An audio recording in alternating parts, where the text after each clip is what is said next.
Se eu movimentar ele levemente assim para as laterais, está saindo vento demais e caloria demais localizada.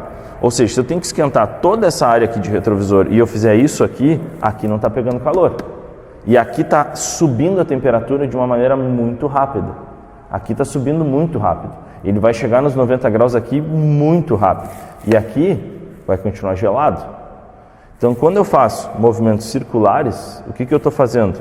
Eu estou distribuindo essa caloria em toda a minha peça. Então, eu estou fazendo esse plástico aqui aumentar a temperatura gradativamente. Ele começa do centro, vamos botar como se tivesse um núcleo, né?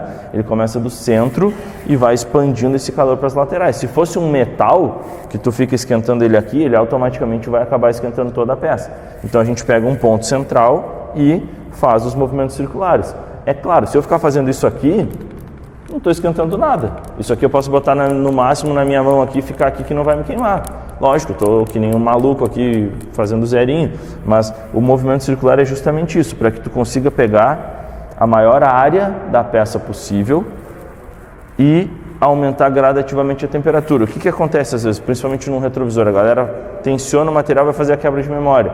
E aí tu faz isso aqui, ó, e o material aqui, antes de fazer a quebra de memória, ele tem aquela retração e acaba rasgando. Por quê? Porque tu tá com a temperatura dele subiu. Ele está tensionado, a temperatura dele subiu rapidamente, vai acontecer isso. Agora, se tu fizer isso aqui, ó, e começar a aproximar, daqui a pouco tu está colado nele e ele não sofreu esse tipo de rompimento. Tá? Então, a gente tem que ter cuidado com isso e, como eu falei, é por isso que eu explico assim, não quer dizer que de outra maneira esteja errado. Porém, eu explico o porquê que a gente trabalha com os movimentos circulares.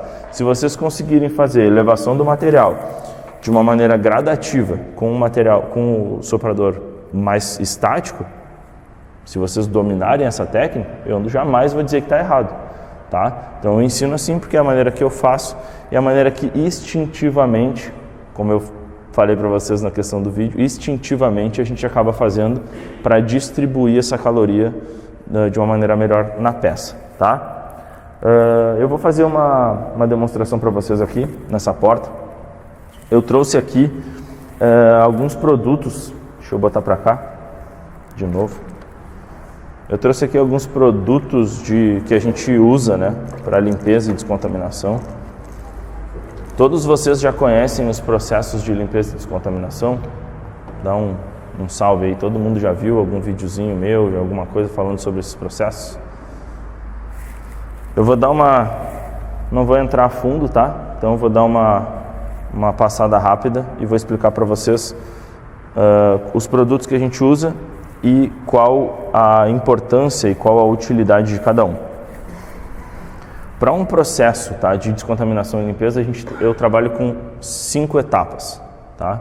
E eu vou explicar de novo o porquê de cada uma delas, tá? Não é para vender produto, até porque eu não vendo produto, e também não é para encher linguiça, porque eu não trabalho com isso.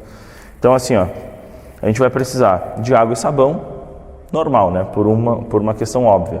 Se o carro chega, por exemplo, que nem o meu, ele, em teoria, estava limpo, né, antes de eu viajar. E aí a gente pegou a estrada, o carro ficou sujo. Teria que lavar, mas vamos botar assim, o carro chegou assim, nesse jeito, na minha loja. Dá para fazer a aplicação?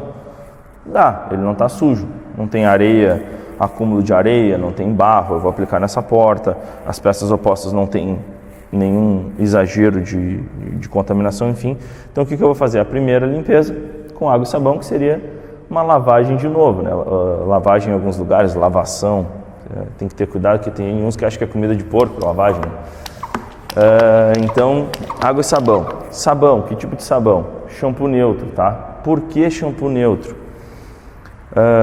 O shampoo neutro, ele tem por característica não agredir, não ter nada químico, né? Ele já diz, é pH neutro.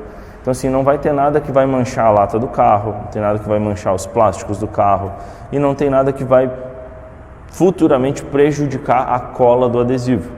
Então a gente tem que pensar que assim, eu não estou falando aqui de uma descontaminação de detail, de uma loja de detail, que trabalha com alguns produtos químicos, que faz a descontaminação química, e não tem nada de errado com isso, tá? Mas pro envelopamento a gente trabalha com o máximo neutro e natural possível.